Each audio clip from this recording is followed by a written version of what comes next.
voy a comenzar, bueno, a lo mejor si somos tan pocos, ¿utilizo micro, sí? Sí, ¿no? Por si... Vale.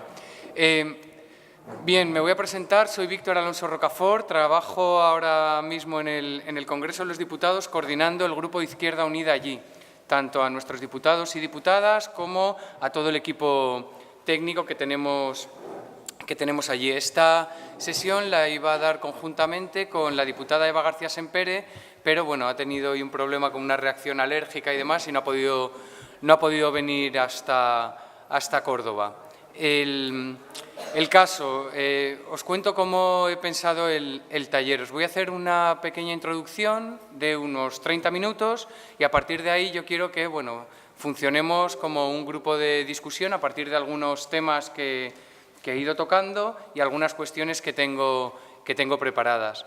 Como sabéis, la libertad de expresión sigue siendo noticia prácticamente cada semana. Ayer mismo veíamos lo que le sucedía al humorista de La Sexta, Dani Mateo, por sonarse la nariz con una bandera España.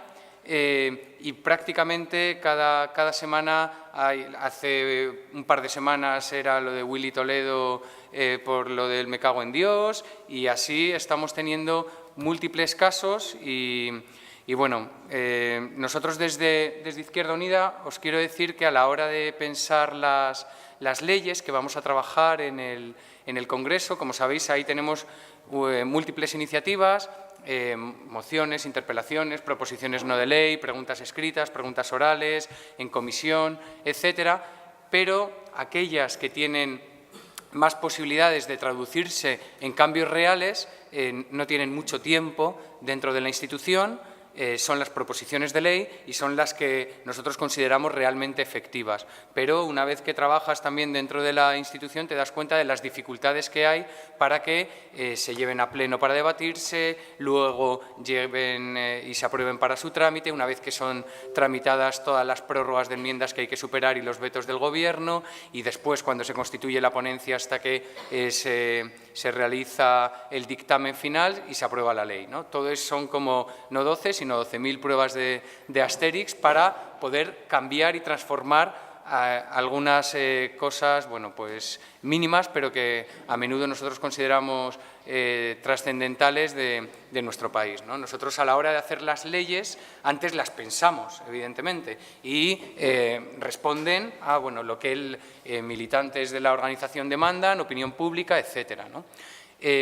A la hora de trabajarlas, nosotros también lo que hacemos es pensar cómo queremos que la representación política, después de toda la etapa de crítica que ha habido además en España, queremos que sea más democrática. ¿Y cómo lo hacemos? Llamando a las organizaciones sociales al Congreso, a las asociaciones, a sentarlas con nosotros y con nosotras para debatir las leyes que queremos hacer, para hacer borradores y pasárselos, y luego que nos los devuelvan. Pero, por ejemplo, en el caso de la Ley contra la Pobreza y la Exclusión Social, que hemos elaborado el año pasado, lo que hemos decidido es no solo traerlos al Congreso, sino también irnos nosotros a los territorios. Y para eso contactamos con federaciones de Izquierda Unida para que nos organizasen reuniones, encuentros con asociaciones locales, asociaciones de vecinos y vecinas, etcétera, y ahí ir aprendiendo no solo de los detalles más técnicos o de las gráficas o de los datos, sino también recorriendo los barrios, las ciudades, los pueblos, las experiencias, las discusiones, etcétera. Y así, pues sí que nos están saliendo las leyes que vamos registrando, con mayor riqueza de aquellas en las que este trabajo no se hace. Por ejemplo, la Ley contra la Pobreza y la Exclusión Social fue así, la de Memoria Democrática. Pues estuvimos también con varias reuniones con asociaciones de víctimas del franquismo, y en esta que os traigo aquí para discutir, que es la Ley de Protección de la Libertad de Expresión, lo que hicimos fue llamar a jueces y juezas para la democracia, Amnistía Internacional, Asociación Libre de Abogados y Abogadas, PDLI, Rights International Spain, es decir, una serie de asociaciones que se habían caracterizado por la defensa de los derechos humanos y, en concreto, la libertad de expresión. Y la verdad que todas las sugerencias y el trabajo que hicimos con ellos fue muy interesante, ¿no? Ahora mismo estamos empezando a trabajar una ley de libre movilidad humana y ahora esto tiene sentido con lo que os voy a contar también ahora, ¿no? Y para eso, bueno, pues estamos haciendo el diseño de la misma manera. Vamos a llamar a asociaciones al Congreso. Lo primero que hicimos esto fue, por ejemplo, con la de eutanasia, ¿no? que nosotros impulsamos esta ley, nos la tumbaron un par de veces en el Congreso con votos del PSOE y luego finalmente el PSOE nos copió prácticamente la ley, aunque rebajándola, pero la estructura la copió exactamente, claro, porque estaba muy bien trabajada en el sentido de que, no porque nosotros fuéramos muy listos y muy capaces, que de eutanasia sabíamos muy poco cuando empezamos el proceso, sino porque llamamos a gente que son referentes en los campos biomédico, filosófico, ético, jurídico, y también gente de derecho a morir dignamente, que son quienes más nos ayudaron en el proceso, les trajimos al Congreso y unos 20 referentes hicimos la ley con ellos, ¿no? Entonces la ley era muy potente por eso, porque teníamos ahí, bueno, pues todos los aprendizajes de muchísimos años de experiencias y de saberes, ¿no? Bien, pues con esta ley de libertad de expresión vimos, diagnosticamos que habíamos tenido un problema importante en los últimos años, desde la aparición, sobre todo, la huelga general del 2010, lo que supone la aparición del 15M en 2011 y todo el movimiento de las mareas de después. Algo se desordena en el régimen del 78, en el sistema, que entra miedo y dicen hay que frenar esto, y la deriva autoritaria lleva a dos grandes reformas contra la libertad de expresión. Una, la vía administrativa, que es la Ley Orgánica de Protección de la Seguridad Ciudadana, Ley Mordaza, ¿vale?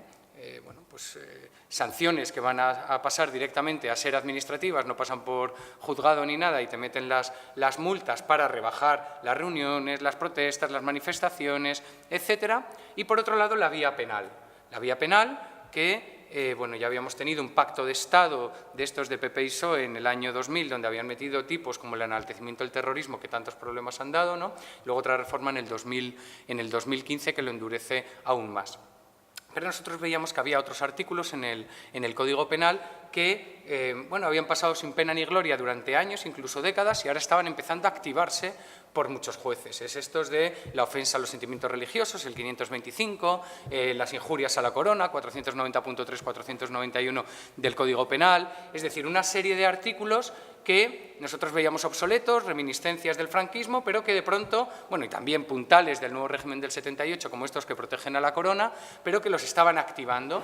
Y además veíamos otros como los ultrajes a España y sus símbolos. Fijaos, ¿no?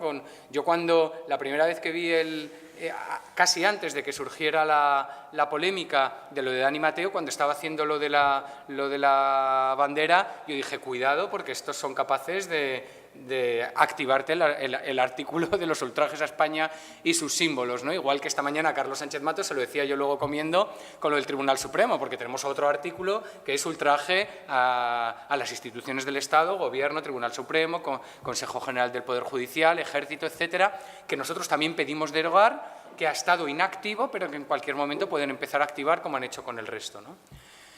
Bien, estas dos grandes vías, por tanto, nosotros diagnosticábamos que bueno, pues habían supuesto gravísimos problemas para la libertad de expresión, y la ley Mordaza ya la teníamos, estaba avanzando esas 12.000 pruebas de Asteris que os decía en su tramitación en el Congreso. Ahora mismo está en una de las fases últimas, que es la fase de ponencia. Después de superar las prórrogas, el limbo este en el que te metía la mesa del Congreso con PP y Ciudadanos, que te metía en un limbo las leyes aprobadas a trámite, haciendo que los 15 días de prórrogas, una y otra vez, fueran sucediéndose, ¿no? Sin límite ninguno y eternamente. Y bueno, pues una pelea entre PP y Ciudadanos hace que una serie de leyes entren y pasen esa prórroga, ¿no? Ese límite, esa frontera. Bien, pues pasa a fase de ponencia y cuando estaba en fase de ponencia no se reunían. Los grandes partidos directamente es que pasaban de reunirse. Nosotros lo que tuvimos que hacer es, el diputado que tenemos en esa ponencia, que es Ricardo Sisto, pedir amparo tras amparo a la presidenta del Congreso diciendo esta ponencia se tiene que constituir ya y es una vergüenza que no se esté constituyendo. Finalmente, bueno, se ha constituido, ¿no? Se han juntado las dos, las que tenía una propuesta de modificación del PNV, otra del PSOE, se juntan, están ahí todas nuestras enmiendas y ahora ya empieza a debatirse en ponencia para que salga el dictamen de la reforma de la ley, ¿no? Pero la de Código Penal no entraba. Nosotros la teníamos registrada y estábamos, bueno, pues dentro de lo que es también la negociación interna del Grupo Confederal, tratando de tener un hueco para meterla en el Pleno del Congreso, y finalmente hace pocas semanas, bueno, pues no sé si recordaréis, Alberto Garzón la defendió en el Pleno y se aprobó a trámite. Ahora empieza ese trámite de prórrogas de enmiendas, a ver si logramos superarlo rápido y vamos a la fase de ponencia.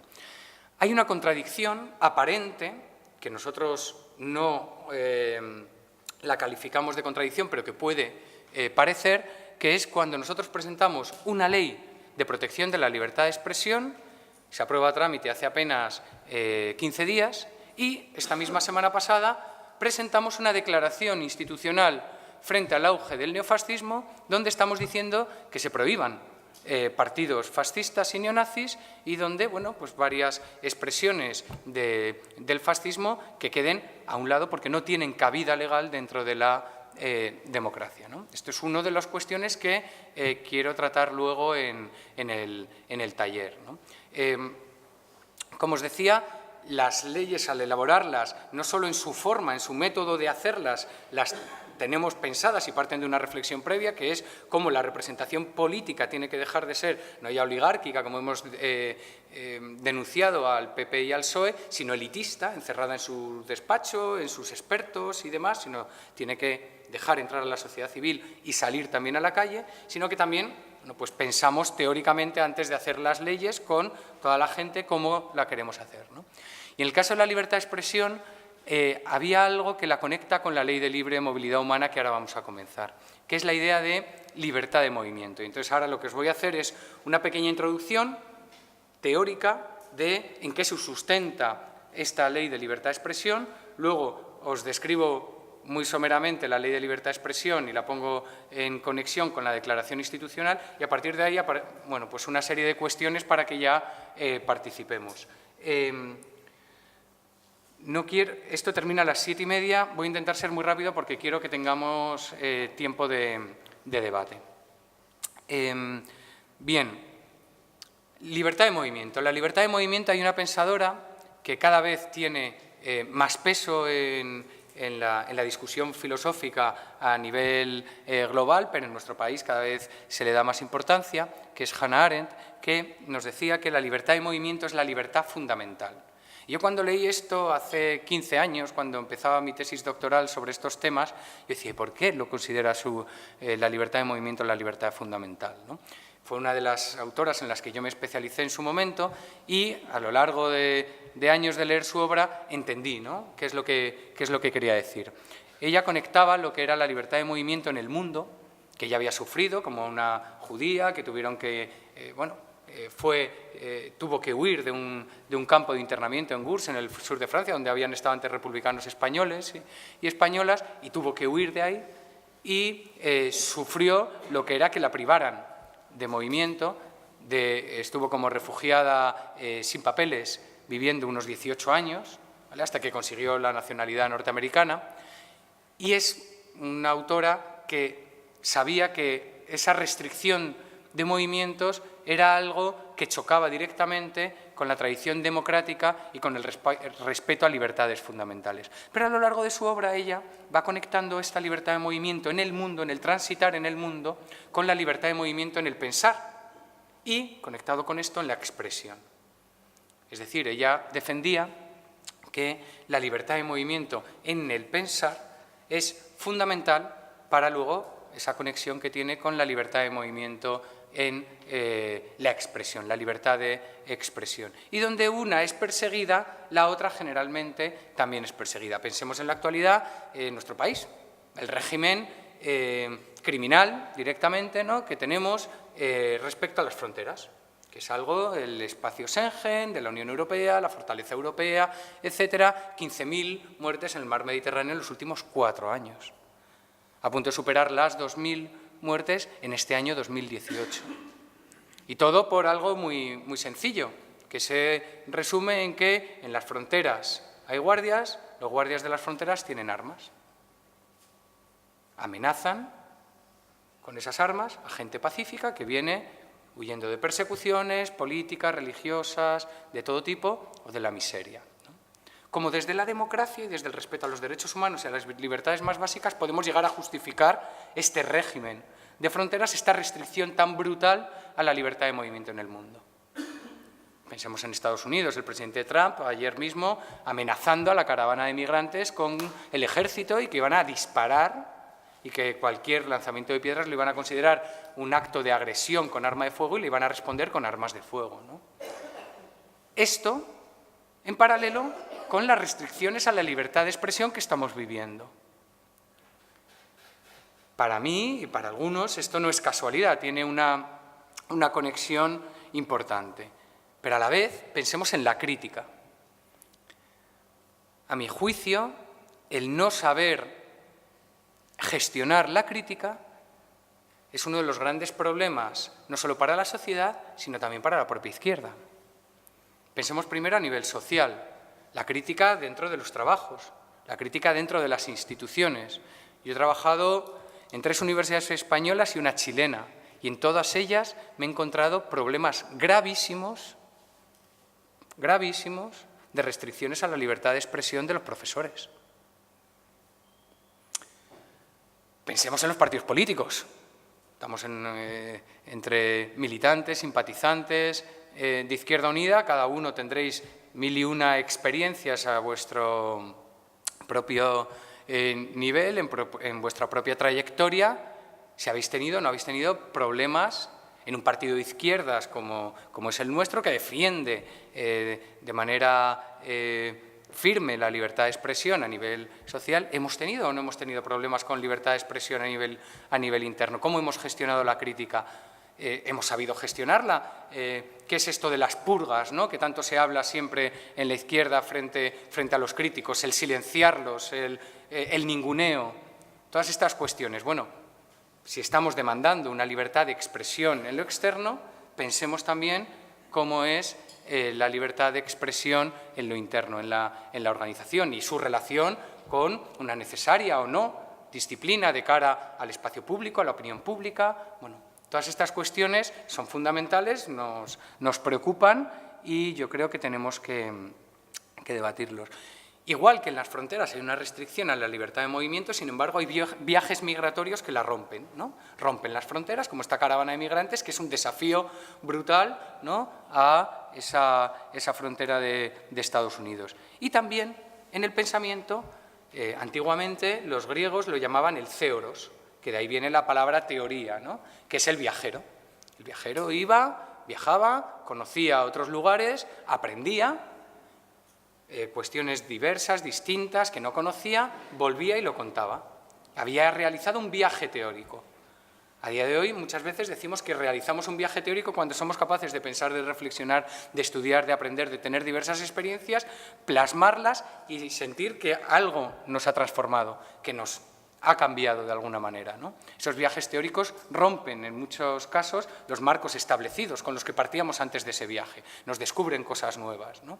Bien, pues esos viajes migratorios, esos viajes teóricos están rompiendo. Otra distinción que a mí me parece importante introducir es la que hay entre información, conocimiento y pensamiento o saberes, ¿no? Alguien puede tener mucha información, está siempre en los diarios digitales, se compra todos los diarios en papel, escucha mucho la radio, está muy informado. O alguien puede tener mucho conocimiento experto de un tema. Alguien pues, que sepa mucho, pues, por ejemplo, de teoría política porque se ha formado en eso, o de historia política porque también se haya especializado. Es un experto, o los expertos que hablábamos jurídicos en eutanasia, o los expertos en libertad de expresión a los que llamamos para... Bueno, son expertos que tienen un conocimiento con unos productos finales de conocimiento ahí bien claros y que, bueno, pues... los transmiten y bienvenidos sean. Pero luego hay otras cuestiones que los que apelamos a demandas de democracia radical que salgan del cuarto de los expertos o de los informados, tenemos todos y todas, que son saberes políticos fundamentales, que tienen que ver con nuestras experiencias de vida. ¿Quién nos ha sentido en algún momento humillado públicamente? ¿Quién no ha tenido una relación con el poder? ¿Quién ha tenido que autocensurarse?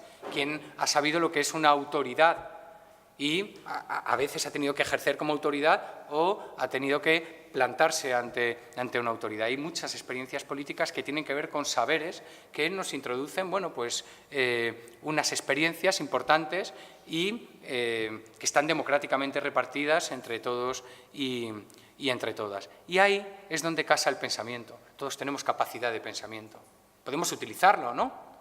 Pero tenemos esa capacidad de pensar, que es distinta que la del conocimiento, que tiene un fin, un producto final, que te dice, sé mucho de esto. No, el pensamiento no tiene fin. Y en muchas ocasiones desordena. Son hilos que te llevan, te quedas... No es lo mismo que la actividad mental, ¿no? El cogito ergo sum cartesiano lo que te decía es pienso, luego existo, pero en realidad tenía que decir tengo actividad mental, luego existo. Voy para acá, hago esto, bueno, esto es tener una actividad mental. Pensar es otra cosa. Pensar, pues, te quedas observando un paisaje en la ventana y te vienen una serie de pensamientos que en muchas ocasiones no están voluntariamente dirigidos, ¿no? Bien, ese pensar es el que rompe las fronteras, es el que tiene que ver con el viaje teórico que os decía antes y la conexión con la libertad de movimiento de los viajes migratorios. Por eso Hannah Arendt nos hablaba del pensar fuera de orden. Por eso nos decía que era un viento que desordena. Y es un viento que desordena los teatros de las instituciones y de las organizaciones. Es decir, en muchas ocasiones en una organización política se dice, venga, vamos a tener esta reunión para decidir esto. Y es casi como los juicios de las dictaduras, ¿no? Que se decía, venga, vamos a tener un juicio para condenar a este, ¿no?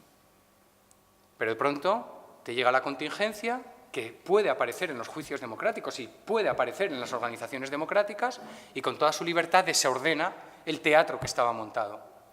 Y te dice, no, oye, pero es que yo pienso esto, no, es que mira esta prueba, mira este hecho, mira este testimonio, mira este otro argumento que no te esperabas. Y de pronto les desordenas. ¿Qué ha pasado con el Gobierno cuando también en esta semana pasada mete un recurso contra el Parlamento por reprobar a la Corona? Contra el propio criterio del Consejo de Estado. Bueno, pues que de pronto hemos llegado nosotros, han llegado unas universidades también, han llegado diversas personas que se han rebelado contra eso, que han desordenado, que han utilizado su libertad de expresión para decir, pues vamos a reprobar en todos los ayuntamientos de Izquierda Unida. Pues vamos a hacer una consulta, han dicho en la Universidad Autónoma, y se están uniendo otras universidades a ver si eso cuaja o no. Y les desordena el teatro, les desordena lo establecido. Y ante eso, por eso, cuando desordenaba el 15M, cuando desordenó la huelga de 2010, cuando desordenó las mareas, dijeron, no, vamos a poner la ley Mordaza y vamos a endurecer el Código Penal, porque no queremos que nos desordenen. De ahí el pensar, el fuera de orden, la potencia que tiene. Muy conectado con el pensamiento está también la imaginación, la fantasía. Necesitamos de ella para expresarnos, porque estamos jugando con invisibles, el lenguaje, el pensamiento, asir lo que pensamos mediante palabras para luego aterrizarlas en cosas concretas. Necesitamos lo que los clásicos llamaban los tropoi, que son las figuras del lenguaje, como las metáforas, que tienen que tirar mucho de fantasía y de imaginación para aterrizarlo. Pero la imaginación y la fantasía es lo que nos permite también pensar otros mundos posibles, pensar alternativas, pensar resistencias, y mediante la palabra decir lo que es justo y lo que es injusto, lo conveniente y lo inconveniente, y formular proyectos de ciudad. Esto que acabo de decir es lo que Aristóteles decía en su libro sobre la política, que era la esencia precisamente de la política. Y en ese formular proyectos de ciudad alternativos que resistan a las injusticias cotidianas, ese desordenar para que los que están arriba dejen de estar arriba y estén abajo con el resto, esa esencia de la política se lo debe a la palabra, al lenguaje, al pensamiento y a la imaginación. Y esto es un peligro. Y por eso, en la antigua Atenas, igual que hablaban de isegoría, que era la igualdad que se daban unos a otros, los ciudadanos varones, lo sabemos, en la asamblea únicamente, pero se la daban entre ellos para decir y ser escuchados, junto a la isegoría tenía que estar la parresía, que era la libertad de expresión para un decir franco, veraz y con responsabilidad, porque uno, cuando se plantaba en la asamblea y proponía algo con esa libertad, luego era responsable si salía mal, ¿vale? Pero esa parresía era también la que hacía frente, mediante la palabra, desarmada, pacífica, pero muy potente, a los poderosos, pero estaban en peligro. Por eso, bueno, hoy, por ejemplo, estamos aquí en Córdoba, lo recordaba también en la comida comentando que estamos en el Colegio Mayor Séneca. Bueno, es un tipo al que se cargó Nerón, bueno, pues por no seguirle mucho lo que el emperador quería. Pero estamos también en la ciudad de Moisés Maimónides, que es alguien que tuvo que emigrar por persecuciones de los almohades, se tuvo que ir al norte de Marruecos y luego de allí conocer lo que es la conversión forzosa y de allí irse hasta el Cairo. Estamos en una ciudad que sufrió unos pogromos terribles, ¿no? El sitio donde, después de Sevilla, tuvimos el segundo tribunal de la Inquisición, ¿no? Estamos, por tanto, yo creo, en un lugar excelente para pensar estos peligros que conlleva la libertad de expresión. Hay un autor conservador, pero que a mí me gusta mucho, que es un especialista en Maimónides, Leo Strauss, que tiene un libro que se llama Persecución y arte de escribir, lo difícil que es escribir en tiempos de persecución para quienes quieren expresar libremente su pensamiento. Y os digo que en la actualidad en España, lo sabemos todos y todas, todavía hay que tener cierto arte para saber decir y para saber expresarse y para saber escribir sin que te purguen, te persiguen, te silencien, te ninguneen o te machaquen la vida, ¿no? Entonces, bueno, en estas cuestiones de fondo es donde nosotros queríamos entrar. Hay una frase de Adorno que dice, Adorno y Horkheimer, en la dialéctica de la Ilustración, que dice: la censura de la imaginación teórica trae la locura política. Y eso, continúan, es algo que a ellos les explica que las masas educadas técnicamente estén cayendo en los despotismos que supusieron los fascismos, ¿no? Cuando hoy estamos hablando de un auge del neofascismo, el poner el punto en la necesidad de una imaginación teórica y de que no haya censuras en ella para que no entre la locura política nos parecía importantísimo, ¿no? Voy terminando ya esta primera parte introductoria para entrar en la ley, trayendo a un científico que se llama Carlo Rovelli, que he leído hace poco algunos libros suyos que me han resultado interesantísimos desde el punto de vista político, a pesar de que este hombre es un físico teórico que te habla de cuestiones del universo y de la mecánica cuántica a menudo incomprensibles para quienes no somos de ese campo, pero bueno, lo hace, la verdad, ameno y fácil. Y él decía que lo más importante, tanto para la ciencia como para la democracia, eran 3 o 4 cosas. Era tener coraje, tener imaginación, saber formular la crítica y atreverse a formular la crítica. En un libro sobre Anaximandro, para él resulta fundamental en Anaximandro la crítica que hace a su maestro Tales, ¿no? Y luego la apertura, la pluralidad. Él nos habla del Mileto del siglo VI antes de nuestra era, que era una ciudad abierta, donde la riqueza de culturas traía ese desorden a la hora de bueno, pues deshacer ciertos dogmas, ¿no? Ponía en contraposición la Escuela Imperial China de Astronomía, donde todos decían sí a la palabra del maestro. Y dice, claro, por eso en China, hasta bien entrado el siglo XVII-XVIII, seguían pensando que la Tierra era plana, ¿no? No se atrevían a criticar al maestro, a criticar al jefe, de manera respetuosa, como hacía Anaximandro con Tales, sabiendo lo que te ha enseñado, sabiendo el respeto que le puedes llegar a tener, pero atreviéndote a una crítica libre, ¿no? Bien. Esa imaginación, esa crítica, esa apertura es fundamental para la ciencia y para la democracia. Entrando, que es lo que yo tenía aquí, ¿no? A lo que es bueno, esta es la declaración institucional. Le digo que sí, ¿no? Bueno, mejor que no haga cambios en nada. Bueno, esta es la ley, ¿no? Me decían luego, porque no había fotocopias, yo quería que tuvierais todos un ejemplar, ¿no?, fotocopiado de lo que es la ley de libertad de expresión. Básicamente, en la ley lo que hacemos, bueno, tiramos de un montón de antecedentes para armar muy bien y decir, oye, que todo esto en el campo internacional que hemos firmado como Estado nos está apoyando en lo que planteamos aquí. Hacíamos luego la exposición de motivos. A ver si me deja bajar. Y en la exposición de motivos hacíamos, bueno, pues una introducción general y luego íbamos artículo a artículo que queríamos derogar o modificar, explicando el porqué, nombrando algunos casos y, sobre todo, bueno, pues defendiéndonos con toda la jurisprudencia a nivel europeo que tenemos del Tribunal Europeo de Derechos Humanos, también diversas observaciones y resoluciones del Comité de Derechos Humanos de Naciones Unidas y, bueno, el Pacto Internacional por los Derechos Civiles y Políticos también aparece ahí nombrado en varias ocasiones y demás, ¿no? En esta ley nosotros lo que hemos querido es aterrizar todas estas cuestiones teóricas que os he introducido diciendo, bueno, vamos a empezar a derogar estos artículos que consideramos obsoletos. El primero, el 525, el de las ofensas a los sentimientos religiosos. Decíamos, primero, esto de ofender sentimientos y por qué unos sentimientos se tienen que ver más protegidos penalmente que otros sentimientos y por qué tiene que tener los sentimientos religiosos una preeminencia. ¿Querías preguntar? Que la capacidad de ofender se depende de lo que tiene. Eso es, encima está además súper absurdo que no lleguen a ofenderse. Si realmente tiene una religión que tiene establecidos sus parámetros teóricos que están firmes, ¿por qué tendría que ser ofendido?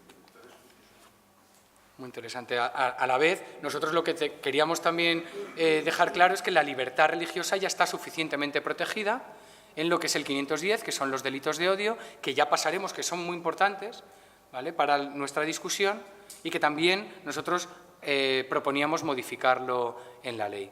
El caso es que, bueno, aquí tenemos uno de los últimos ejemplos, ha sido lo que os comentaba al principio, Willy Toledo, el me cago en Dios, y le han echado mano del 525 para ir a por él, para, bueno, pues hasta le tuvieron en calabozos, no sé si fue una noche, porque él no se quería presentar y demás, como una forma de protesta pacífica respecto a esto, ¿no?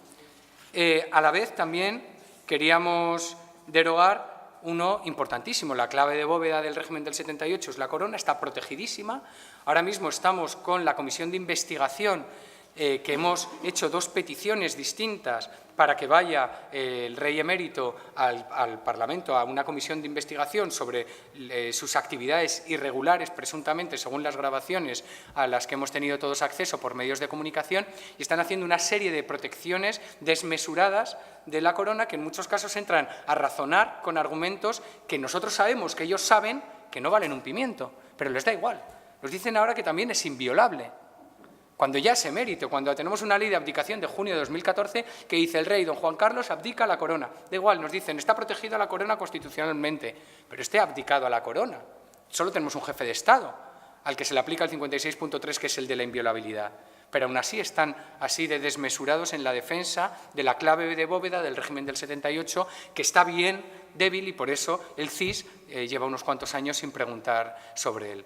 Pues bien, el artículo 490.3 y el 491 nos parecía importantísimo también su derogación. Fijaos, ¿no?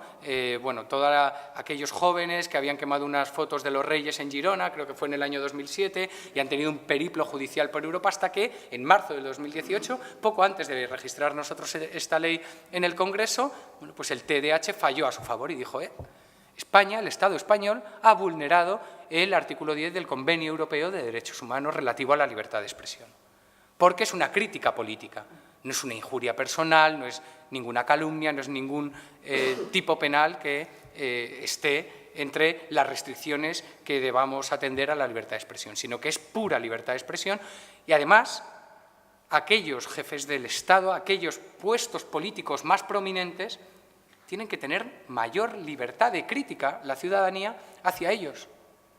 Cuanto más democráticos queramos ser, más libertad de crítica hacia esas figuras hemos de tener. Esto nos lo dice el Tribunal Europeo de Derechos Humanos, pero también nos lo dice el Comité de Derechos Humanos de Naciones Unidas. Entonces nosotros ponemos todo eso en los argumentos de la ley y, claro, sabemos que cuando lo han leído otros grupos políticos, incluso alguno que no ha votado favorablemente, no reconocían la fortaleza de los argumentos que vienen también de fuera, ¿no? sobre todo esto. Los ultrajes de palabra por escrito o de hecho a España, a sus comunidades autónomas o a sus símbolos o emblemas. Artículo 543. ¿Vale? Bien, por ahora Dani Mateo, solo la clínica Baviera esta chunga, ¿no?, que ha aparecido por redes sociales estos días diciendo que quita su publicidad, ¿no?, y demás, ha hecho algo, pero aquí hay un artículo que se puede activar para temas como este. Nosotros queremos que este artículo quede también fuera del Código Penal. El 504, el del Tribunal Supremo, el del Consejo General del Poder Judicial, el del Ejército, ultrajes a gobierno, esto no tiene ninguna cabida en un Código Penal de un régimen que se quiera, un régimen político que se quiera apellidar de democrático. Y luego está el 578, ¿no? El 578 es el enaltecimiento del terrorismo. Daba muchos problemas. Nosotros en Izquierda Unida desde el principio estábamos convencidos de que había que derogarlo. Gracias también a una campaña de Amnistía Internacional por la derogación del 578 y gracias a una labor, ¿no?, de convencimiento, de argumentación, de defensa a partir de lo que nos decían desde fuera, también Naciones Unidas había pedido al Estado español que esto lo tenía que aclarar. Una directiva europea que precisamente ahora se está transponiendo, lo que pasa es que parcialmente esto no lo han traspuesto, ¿vale? Nos dice que ya tenemos la apología del delito, el artículo 18, si no me equivoco, y la apología del terrorismo, que es la incitación directa a la violencia. Entonces, no es necesario un enaltecimiento del terrorismo, que es una incitación indirecta, vaga, ambigua, que entra en el Código Penal a partir del 2000, que durante 11 años prácticamente permanece inactivo y que cuando desaparece ETA, casualidad, de 3 casos en el 2011, pasamos a 70, pues creo que es alrededor del 2016. ¿Vale? Ese enaltecimiento del terrorismo, nosotros convencemos a otras fuerzas aliadas, a otros partidos que van a votar también a favor de esto, de que es necesario derogarlo, a pesar de que el enaltecimiento del terrorismo tiene otra cuestión, que es la humillación a las víctimas, que sabemos que, bueno, pues que causa mucha sensibilidad en nuestro país, que tenemos que tener cuidado con esto. Entonces, lo que hacemos es meterlo en un agravante es el artículo 22, el apartado cuarto del artículo 22, donde hay una serie de colectivos protegidos, donde metemos a las víctimas del terrorismo, que además también podían recurrir a las injurias para ello. Entonces, a partir de ahí protegemos esto y proponemos derogar el 578. ¿Por qué? Porque a César Strawberry, el de Defcon 2, a Pablo Hasél, a varios raperos, tuiteros, están metiendo también por enaltecimiento del terrorismo, además con unas penas de cárcel, y Amnistía Internacional lo decía muy claro en su informe. Esto es devastador para una persona acusada por el estigma social que produce, por las consecuencias de inhabilitación que también suceden, y ya no os quiero ni contar por las penas de cárcel que traen aparejadas, ¿no? Esto, además, los jueces lo estaban interpretando unos de una manera y otros de otra. La seguridad jurídica nos dice que esto teníamos que derogarlo. Así que esperamos que esto avance lo suficiente también como para derogarlo, porque, bueno, vamos a ver este gobierno que un día dice una cosa y otro día dice la otra, si avanza y realmente, después de aprobar a trámite nuestra ley, se mete con esto en la ponencia, ¿no? Y finalmente estaba lo que yo os decía que iba a ser muy importante, que son los delitos de odio, el artículo 510. El artículo 510 también es un reflejo de lo que la legislación internacional nos dice. La libertad de expresión vale, pero cuidado, tenemos que tener unos límites que tienen que ver con la incitación directa a la violencia, con la promoción de un ambiente hostil contra grupos vulnerables, que acaben en una violencia efectiva contra ellos, y que no tienen que ver con juzgar y penar el odio, que es un sentimiento. Todos tenemos derecho a odiar, sin que nos metan en la cárcel por ello. Pero que sí que tiene que ver con una incitación directa a la violencia contra grupos vulnerables. Y aquí entra un concepto, el de vulnerabilidad, que también filosóficamente tiene su importancia. Es renunciar a la idea del yo egoísta, autónomo, soberano, poderoso, controlador, y reconocer que todos y todas somos personas vulnerables, dependientes, limitadas, que, bueno, a veces logramos cierta autonomía, pero no siempre, y que tiene que ver también con su etimología, vulnus, que tiene que ver con la herida o con el golpe que sufres, pero también la idea de vel, que tiene que ver con la piel desnuda. ¿Vale? Un autor que estudió mucho a Hannah Arendt, como es Giorgio Agamben, hablaba de la nuda vida, de la vida desprotegida. Bueno, y muchas veces que colectivos enteros están desprotegidos en sus derechos humanos efectivos y son perseguidos y son atacados. Ante estos grupos vulnerables, tiene que haber una cierta protección. Pensemos en la radio Las Mil Colinas, por ejemplo, ¿no? En Ruanda, cuando el genocidio de los hutus contra los tutsis. Desde una radio, cotidianamente, se incitaba directamente a la violencia contra los tutsis. Y finalmente lo que tuvimos fue un genocidio brutal donde, bueno, pues si hubiera habido una buena legislación contra los discursos de odio, eso no hubiera sido posible. Y esos discursos que incitaban a la violencia directamente no hubieran podido producirse. ¿Vale? Nosotros lo que proponemos aquí es que las penas se rebajen porque estaban muy altas. Lo máximo que pedimos es 1 año de cárcel a los tipos más graves de discursos de odio. Proponemos también que haya unas penas, unas sanciones como trabajos de rehabilitación, de trabajos en beneficio de la sociedad. También decimos que hay un tipo que es sobre el revisionismo del Holocausto y demás, que mientras no incite directamente a la violencia no se le pene con cárcel, que se le combata con argumentos, pero que no se le pene con cárcel. Y bueno, luego también proponemos al final otra reforma en el Código Penal que tiene que ver con sancionar a agentes de la autoridad, instituciones que coarten directamente la libertad de expresión. ¿Vale? Es decir, cuando te identifica la policía, cuando tú estás ejerciendo democráticamente tus derechos en una manifestación, en una reunión, usted está coartando mi libertad de expresión y tiene que ser sancionable, ¿no? Bueno, estas son las líneas, digamos, generales de la Ley de Libertad de Expresión y luego, lo que os decía, contrastarla con la Declaración Institucional de la semana pasada, que en realidad es un calco de una resolución del Parlamento Europeo de hace pocas semanas, donde decíamos, y nos han firmado todos los grupos del Congreso, salvo el Partido Popular, que había que prohibir los grupos neonazis y los grupos fascistas. Condenábamos la violencia y la incitación directa a la violencia también de estos grupos fascistas y neonazis. Y para nosotros, si ahora ya al final de la exposición, como veis, tiene todo el sentido del mundo y no es contradictorio, pero puede que sea contradictorio para ciertas personas.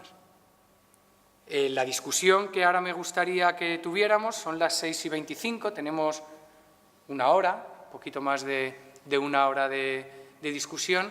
Ahora ya sí que me gustaría, pues, en torno a 3 o 4 cuestiones que tenía yo preparadas y las que nos surjan en el diálogo, pues indagar un poquito más y discutir estos temas que no están cerrados, que precisamente con lo que os decía, que el pensamiento, y más el pensamiento en comunidad, en un encuentro, la deliberación, nunca tiene un fin, ¿vale? Y donde, bueno, pues podemos aclararnos más y mejor entre todos y entre todas, ¿no? Entonces, bueno, la primera de las cuestiones, y aquí ya me voy a poner un poco de pie para ver quién habla y pasar un poco palabras, si os parece,